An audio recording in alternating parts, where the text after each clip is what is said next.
We shall continue our discussion on designing algorithms from recursive definitions. And we have seen that what we were trying to do so long was, given a recursive definition of a problem, we are trying to get an initial solution. The final solution will be obtained after a more detailed analysis, as we saw in the previous days.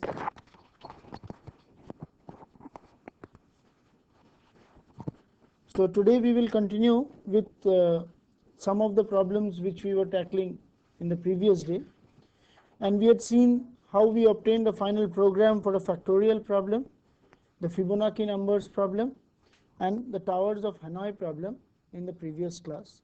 Today we will concentrate on the two important sorting algorithms, namely merge sort and quick sort, and try to see how we can use whatever knowledge we have of arrays and functions and recursive programming in C to obtain these programs. If you will recall, the merge sort algorithm was like this. The recursive decomposition was, given a list L, this will produce a sorted list L, a new sorted list. This will return a new sorted list. And the base condition was, if the size of the list is 1, then the returned list is the original list itself. Otherwise, we split L into two non-empty sets L1 and L2. We recursively merge sorted L1 to get L1 dashed, merge sorted L2 to get L2 dashed, and then did a merge routine of two sorted sublists of L1 and L2. And this is what we returned as L dashed. So we understood how merge sort, this recursive decomposition works, but we still do not know how to make lists and how to return arrays, or how to make a list of elements. So with our knowledge of arrays, we will be trying to solve this problem. So how do we, given an array A or data or A, which contains our elements, say 4, 3, 2, 1, 15 and 9, and n is 1, 2, 3, 4, 5, 6, n is equal to 6. Now our data structure for storing a list will be an array, and in order to indicate which part of the array we are going to use, we will use the indices of the array. For example, this is array index 0, this is 1, this is 2, this is 3, this is 4, and this is 5. So whenever we have to pass this list, we will just pass the indices of the list, and we will make sure that when we split the list, we just split it in the middle or in a position so that we are not required to interchange the elements at all. So what we will do is, initially we will, instead of passing a list, we will call the merge sort routine like this.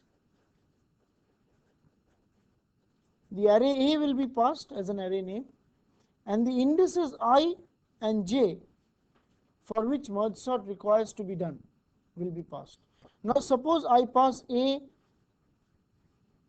2 and 4, then this means this corresponds to this list, this part of the list. A24 corresponds to this. Similarly, A03 corresponds to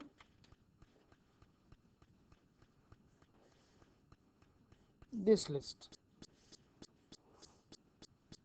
the first 4 numbers. So we can use the array and the indices of the array to pass out the list that we require. And instead of returning anything, we will sort the elements in the array itself. So if we sort in the array itself, we need not return anything. So based on these two ideas, we can now rewrite our merge sort routine, the original merge sort routine, this way. So the new merge sort routine will be like this.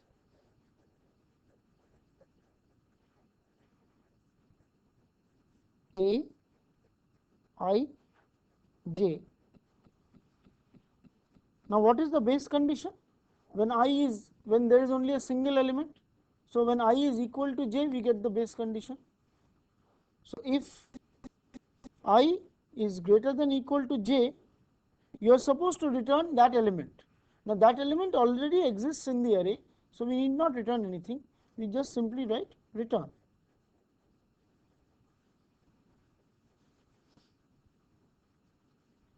Else, the next step was to split the list into two equal parts or to any two parts. So we will have to choose an index between I and J. So we will have to choose any index between I and J. Suppose for the time being we choose the middle element. So we write mid is equal to I plus J by 2. So now we have obtained a middle element of the list.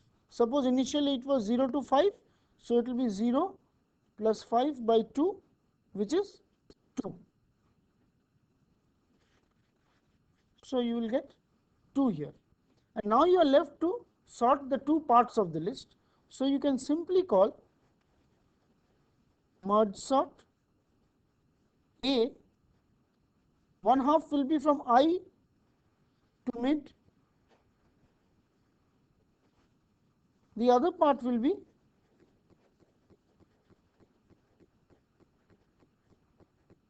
A mid plus 1 to J. So now we have split the list into two equal parts and then called merge sort on one part, one half, called merge sort on the other half, and we expect the array from I to mid will be sorted after the return of this merge sort. We expect the array from mid plus 1 to J will be sorted after we return from this, and then all we are left is to call the merge routine. The merge routine will again take the whole list and the position where it was split up, or the two different lists. To pass the two different lists, what we have to pass? We have to pass the array A, we have to pass I, we have to pass J, and we may pass mid. But if we know that we are going to calculate the middle element, we can compute mid in the merge routine also. So either we pass mid here or we compute mid in the merge routine and do not pass it here. So if we just use an array, then we can implement merge sort by manipulating the array indices, which will denote the lists that we have. So this is the idea of the basic merge sort routine. We are yet still left to write out the merge routine. So any questions regarding this? Now let us come to the merge routine. The merge routine takes the array A, the index I, the index J, and mid.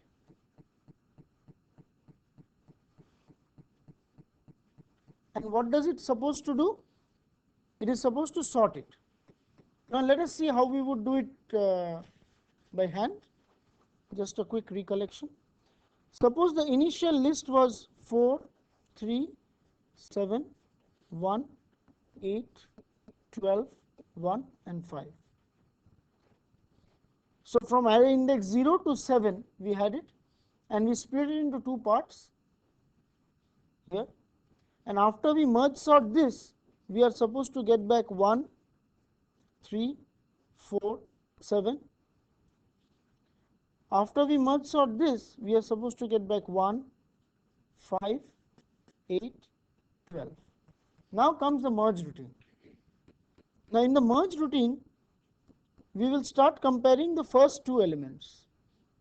And as we discussed earlier, the smaller of the two will be the first element.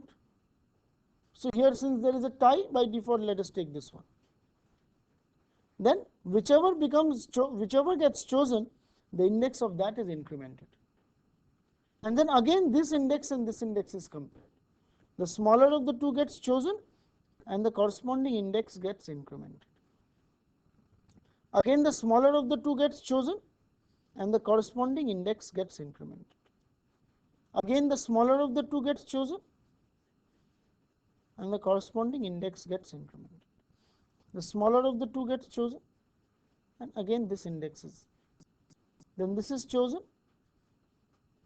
but once this crosses the mid value, then the rest of the elements from here can just be copied out. So we are to solve it in two parts. One is we compare the indices and increment it, and then whenever we reach the end of the list, we copy the rest of the elements at the end. And we can use an additional array to store the sorted list of this part during merge sort. All right. So using this technique, we can write out the merge sort routine, the merge routine, and based on this, the merge sort routine will get completed. So let's go to the computer and see how the program looks like in more details.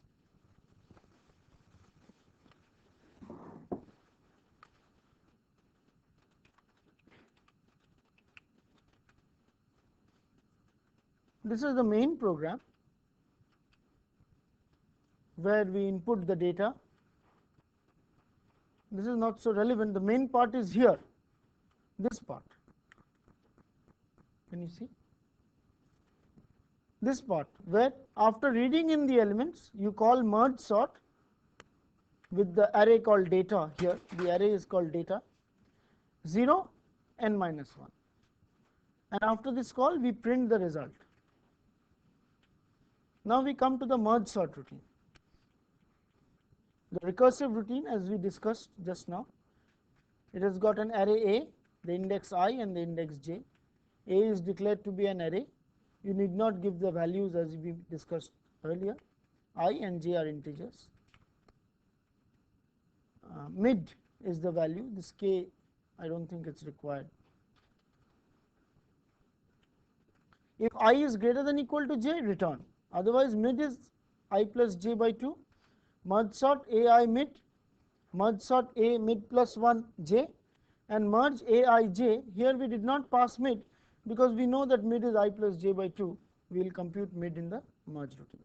So the recursive merge sort routine is fairly simple. It does, this is the recursion breaking condition here. This is the splitting of the two lists. These are the two recursive calls.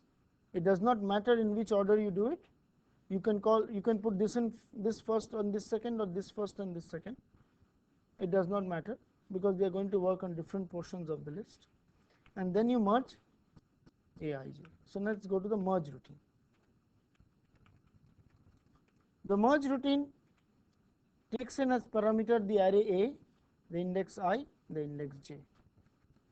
It uses a temporary array B to store the elements during merge sorting. The mid is computed. L and start are temporary variables. So we do some initialization. The start is I. I is the start of the list for which merging is to be done. Mid is computed, I plus j by 2. The first pointer, we mentioned that we will start with two comparisons. Here we start with k, which starts from mid plus 1, and L, which starts from I. So we will continuously compare AK with AL and appropriately increment or decrement, and we will form the array B. So this is the part where we form the array B, and what did we say? As long as I is less than equal to mid and k is less than equal to j. All right, as long as I is less than equal to mid and k, sorry, this should be, yeah, it's okay. So the array B will be starting from L. Okay, the array B will be starting from L. So if AI is greater than equal to AK, then BL is made to AI and L is incremented and AI is incremented. Otherwise, BL is assigned AK and L and K are both incremented. Is that okay?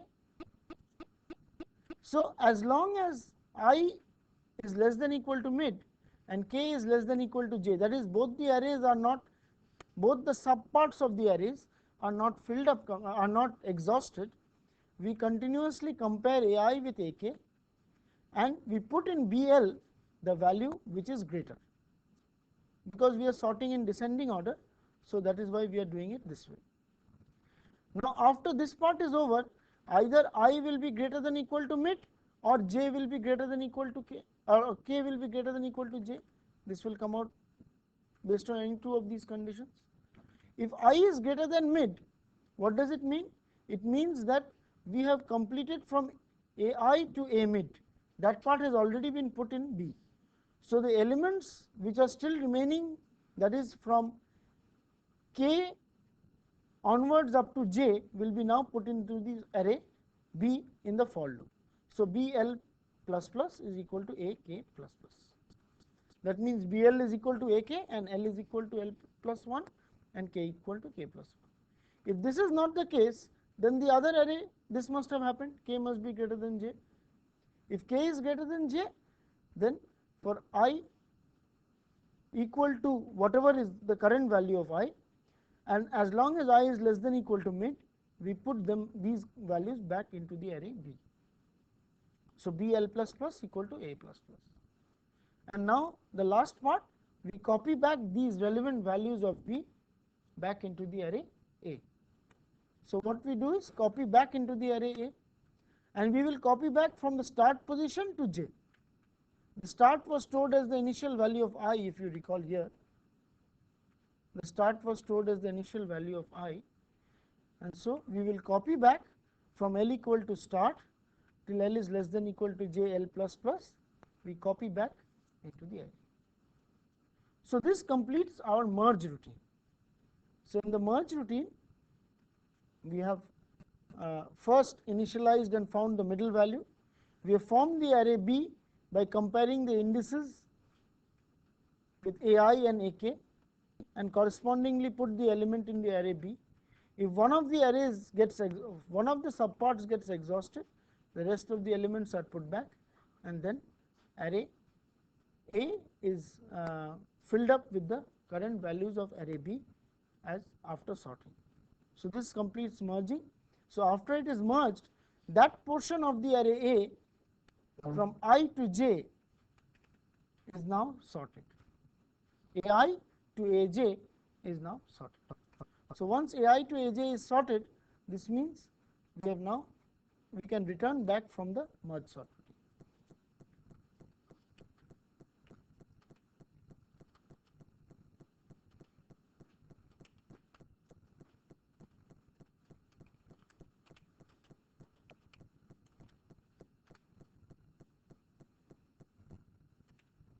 So we are now executing it, and let us take 4 elements.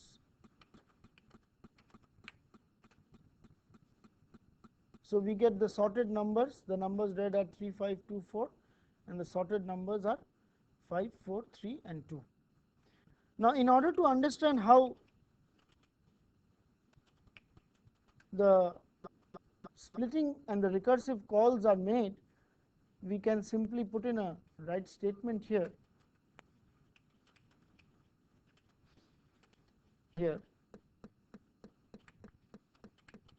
Entered with I equal to and J equal to,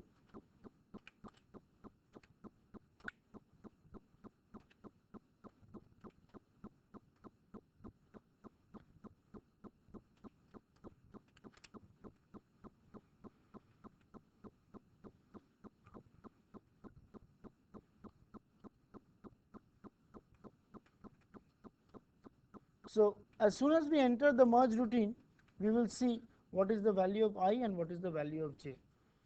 So this way we can find out exactly how the split occurs.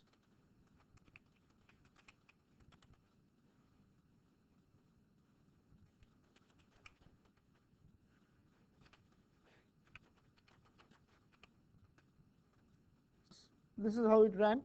We initially ran it with 5 3 1 4.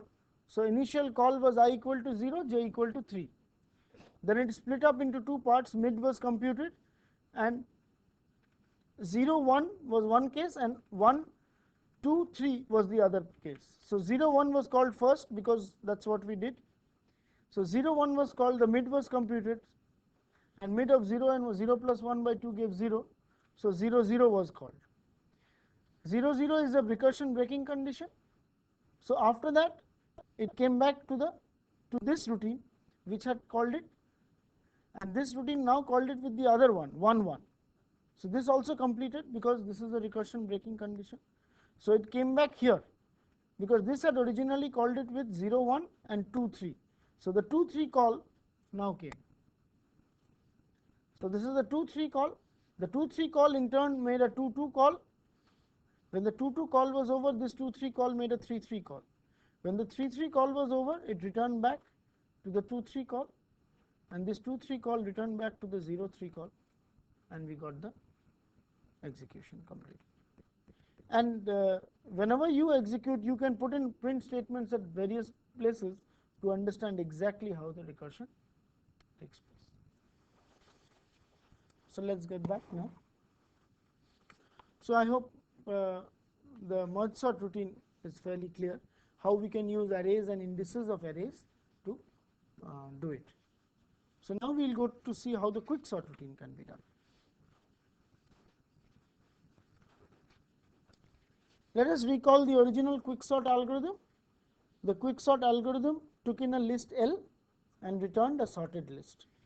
Similarly, the base condition was if the size of the list was 1, that list itself was returned. Otherwise, we selected an element from the list and we split this list L based on this element X into two parts, L1 which is greater than equal to and L2 which is less than. Then we quick sorted this and we quick sorted this, and we realized that if we just recompose by joining them up, we are going to get back the final sorted result. This part of the decomposition splitting is often called in textbooks, it is called the partition routine. So if we write it down with the partition function, then that same function will look like this.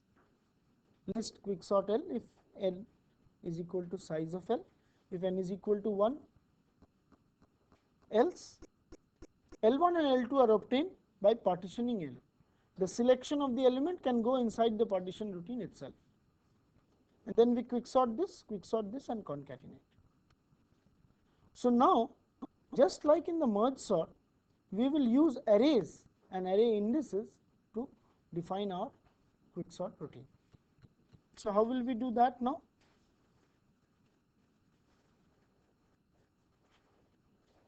The quicksort A of the array A, the list is indicated by the array indices.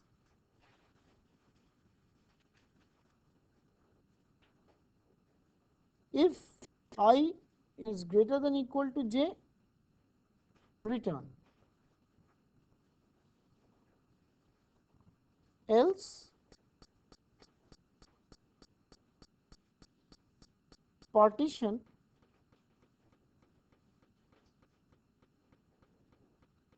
A, and the list has to be denoted, so from I to j, and say where the list is partitioned is returned in L. Now in order to return the value of a variable, you have to put AND in C. That is why I purposely put it here also. Otherwise you could have made the partition routine return a value, anything you could have done. So we'll return this here, and then we'll call quicksort. Now this partition routine, unlike the split routine which does actually nothing, this partition routine will actually modify, will exchange the values in the array A to make sure that those from I to L are all less than equal to those from L plus 1 to j, based on the element that we have selected. Whatever element we have selected for partitioning, the elements which are less than equal to the selected element will lie between I to L, and from L plus 1 to J we will have those elements which are greater than the selected element X. That is the idea of this partition routine. That is, the position L will be returned after the function, and you call quick sort A. The rest is quite easy. L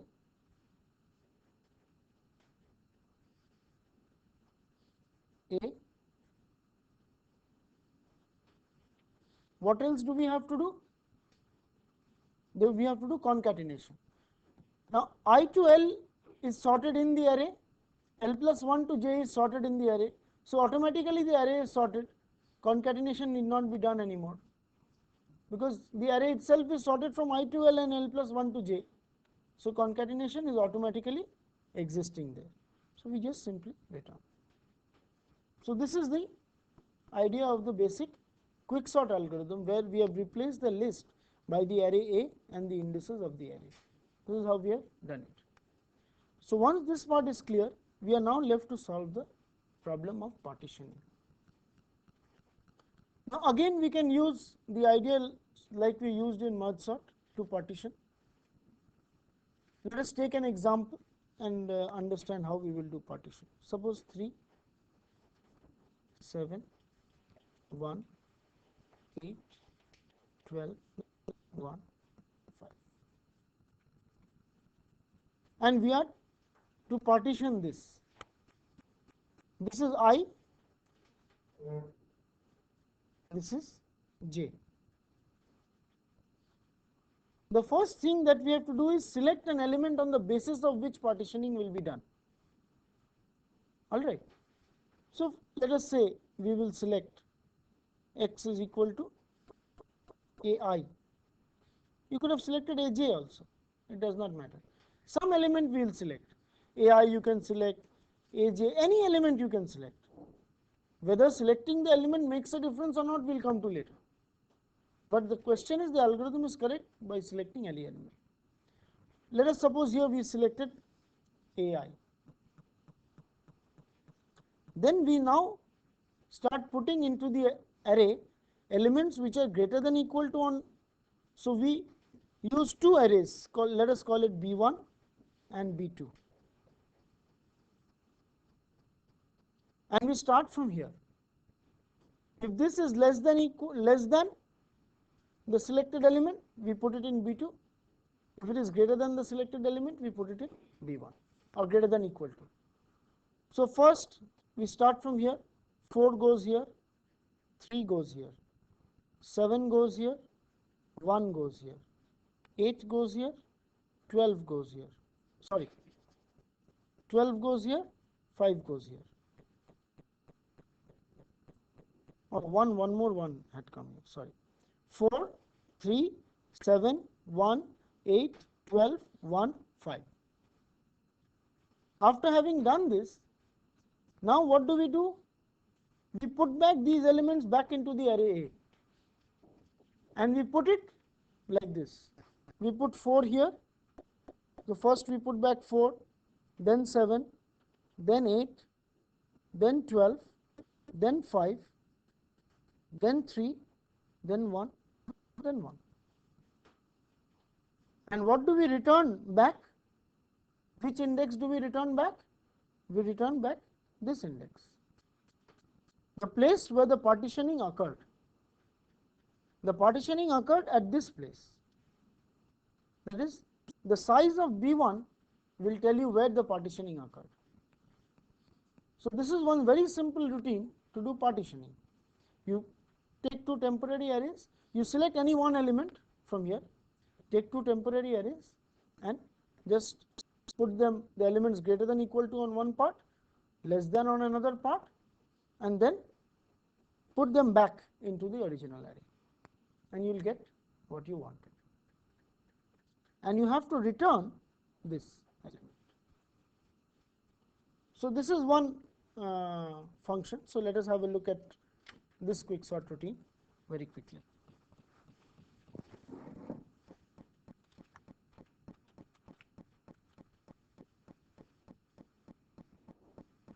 the main quicksort function. This is all reading and all this. Similarly, quicksort is called here qsort data 0 n minus 1, just like in merge sort. The main quicksort routine is here, and this is what we were discussing. Qsort aij, a is an array, I and j are indices, k is a temporary variable which will be the location which is returned. Well, if I is greater than equal to j, return partition a I j and get the value of k. But since we have to get the value and it is called by value, we pass the address to get the value. And here interestingly we have done it k minus 1 and k plus 1. Can anybody tell me why we have done k minus 1 and k plus 1? Because after we do the partitioning, the element on the basis of which the partitioning was done can already be put in the array index k. So the element on which the basis, that element x which was selected, will be put into the array element k, and once that is put into the array element k, the rest of the elements can be done from k minus 1 to k plus 1. That is why. If you had kept this as k also, it wouldn't have mattered. And here is our function for partitioning, and in this partitioning function we have used one array instead of two arrays. What have we done by using this one array? In the two arrays that we discussed, we put b1 and b2. The elements which were greater than equal to we put in b1, and the elements which were less than we put in b2. Here we just use one array, and what we do is the elements which are greater than equal to we put from bi onwards, and the elements which are less than equal to we put backwards from bj. So in one array we can handle the whole thing. So that's exactly what is done here. P is initialized to ai, that is, this is the element which is selected. M is initialized to I plus 1 because P will be put in its proper position after partitioning, and N is initialized to J. So one starts from the beginning, the other starts from J. This is the size of the list N. So for Q equal to I plus 1 till Q is less than J, we compare. If AQ is greater than equal to P, we put in BM. Alright.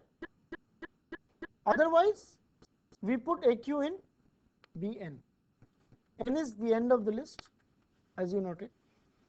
So those which are less than are put backwards from the end of the list, and this N is decremented as soon as one element is put in. Those elements which are greater than are put in the front of the list, B, and M is incremented as and when they are put in. And the counter will tell you what are the elements which are finally put in. But this ends the for loop. The for loop ends here, and this counter will tell you how many elements are actually going into the front of the list. So at the end of this, you know where the first original element which was selected, where that element, this will be bi plus count, that is the first element will be put here. And the content of L will be returned as I plus count, because L will get back the value here where the partitioning occurred. If count, as we mentioned, say in B1, the number of elements in B1 was the value of count. So the content of L is I plus count, and that is what is returned. And before returning, again we copy the values of the array B back to the array A. So this way we can write out this quicksort routine. Sorry, I have to compile it.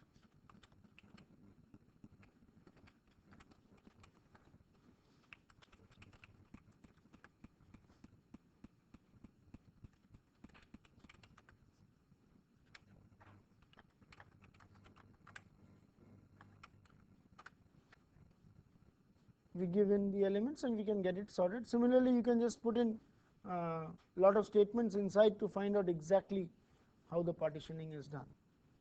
But we will come back to a more important issue here. In quicksort, we have used here, instead of these two arrays, we actually showed how we can use one array. In that array, from the front we will put in these values, and from the back we will put in these values. That is what we did. But quicksort can be written without an additional array very easily. We can do it by using this array itself.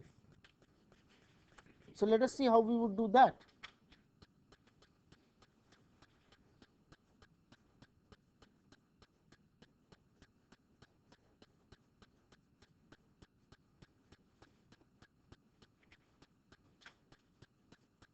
We choose our element p or x here to be 4, that is ai. Right? We choose it to be ai, and we start with this index x and two indices, the start and the end, and we compare for the element here. We go on comparing as long as, suppose we are going to sort in ascending order, okay, for the time being. So suppose if this is less than p, we proceed, because this side we want, sorry, we are sorting in descending order. So as long as this is greater than p, we proceed, and this side we go on proceeding, because as long as it is less than or equal to p. So here this is not greater than p, so we continue. This is greater than p, sorry, as long as it is greater than p, we continue. So we wait here, we stop here. This is not greater than p, and here as long as it is less than or equal to p, we will continue, but as soon as it is greater than p, we will stop. And once we see these two, these are two candidates for exchange, because this will exist this side and this will exist this side. So we simply exchange them, and after exchanging, this becomes 5, this becomes 4, because the elements which are this side are less than equal to, and elements which are this side are greater than. Let us say this is our argument, and S now comes here and E now comes here. Now since this is still less than or equal to p, it will wait here, but this one is less, so this will continue, it will come here, it will wait here, because this condition is that this element is greater than p. So now we exchange these two and proceed.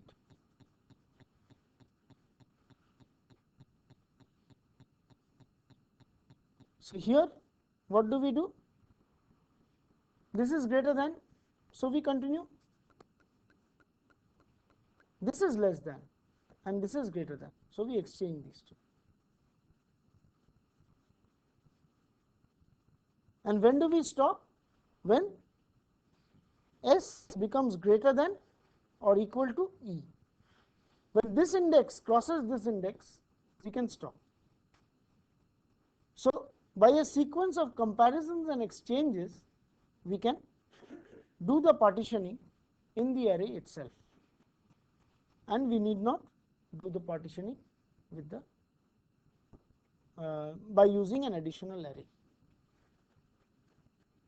So the program for that is not difficult to write. I'll just show you the partitioning routine.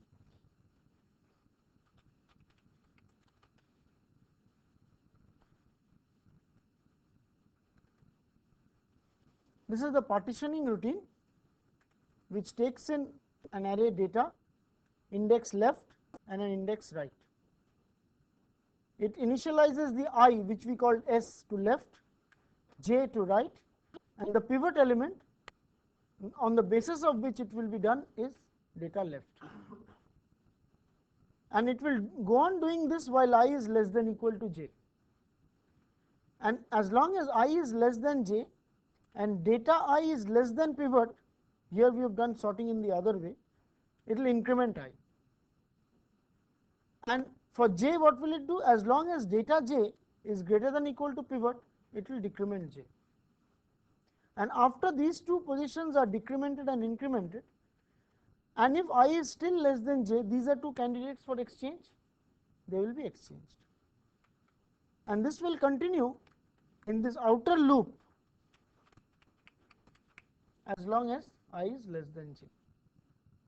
So that way we will be able to partition the routine, and the pivot position, that is, you can now return if data j after the, see at the end of it I will be equal to j. So if data j is less than equal to pivot, we return j, otherwise if data j is greater than pivot, we return j minus 1. So this way you can return the element by the partitioning routine without using an additional array.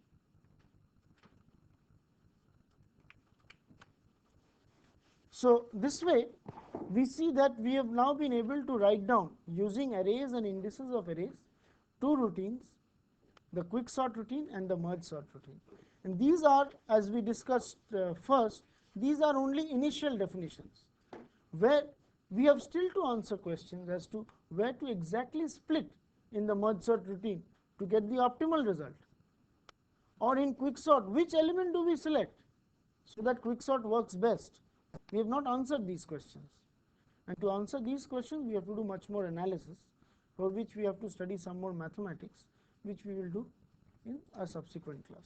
So today we will stop here, and I would request you to just quickly go through textbooks to see the exact routines of merge sort and quicksort, which may vary from textbook, and just implement them in your labs and see exactly how the recursion occurs.